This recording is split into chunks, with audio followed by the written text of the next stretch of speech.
ഇപ്പോൾ കോൺഗ്രസ് നേതാവ് ബിന്ദു കൃഷ്ണ നമുക്കൊപ്പം ചേരുകയാണ്. ശ്രീമതി ബിന്ദു കൃഷ്ണ, ഒരു കുഞ്ഞിന്റെ ജീവനാണ് നഷ്ടമായിരിക്കുന്നത്. ഗുരുതരമായ അനാസ്ഥ ആ സ്കൂളിൽ സംഭവിച്ചിരിക്കുകയാണ് തേവലക്കരയിൽ.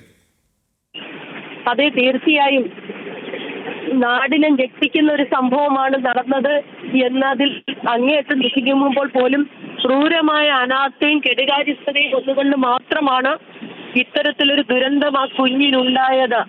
ഈ വൈദ്യുതി കമ്പി അവിടെ അപകടകരമായി നിൽക്കാൻ തുടങ്ങിയിട്ട് കുറെ ദിവസമായിട്ടും അത് ഗൗരവമായി കാണാതെ മുന്നോട്ട് പോയതിന്റെ സ്കൂൾ മാനേജ്മെന്റും അതുപോലെ അധികാരികളും മുന്നോട്ട് പോയതിന്റെ ഭവിഷ്യത്താണ് ഒരു കുഞ്ഞു ജീവൻ ബലിയർപ്പിക്കേണ്ടി വന്നത്. നമുക്കറിയാം, വേനലവധി കഴിഞ്ഞ് സ്കൂളുകൾ തുറക്കാറാകുമ്പോഴേക്കും എല്ലായിടത്തും സ്കൂളിന്റെ അറ്റകുറ്റപ്പണികളും കുഞ്ഞുങ്ങളുടെ സുരക്ഷിതത്വത്തെ കഴിഞ്ഞുള്ള നടപടിക്രമങ്ങളും നടത്താറുണ്ട്. ഈ ഇത്രയും വലിയൊരു മഴക്കാലത്ത് എല്ലായിടത്തും കേരളത്തിൽ പലയിടത്തും വൈദ്യുതി ഷോക്കേറ്റ് മരിക്കുന്നതുമായി ബന്ധപ്പെട്ട വാർത്തകൾ വരുമ്പോൾ അതീവ ജാഗ്രതയോടെ കൈകാര്യം ചെയ്തേണ്ട വൈദ്യുതി ലൈനിന് അങ്ങേയറ്റം നിരുത്തരവാദപരം കൈകാര്യം ചെയ്തതിന്റെ ഫലമായിട്ടാണ് ഇത് സംഭവിച്ചത്.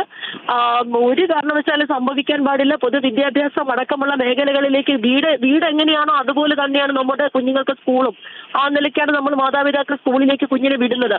അവിടെ ഇത്രയും ആ സ്കൂൾ കെട്ടിടം കണ്ടാൽ തന്നെ അറിയാം, പഴകി ദ്രവിച്ച സ്കൂൾ കെട്ടിടമാണ്. CPM മാനേജ്മെന്റ് നേതൃത്വത്തിലാണെന്ന് പറഞ്ഞു കേട്ടു.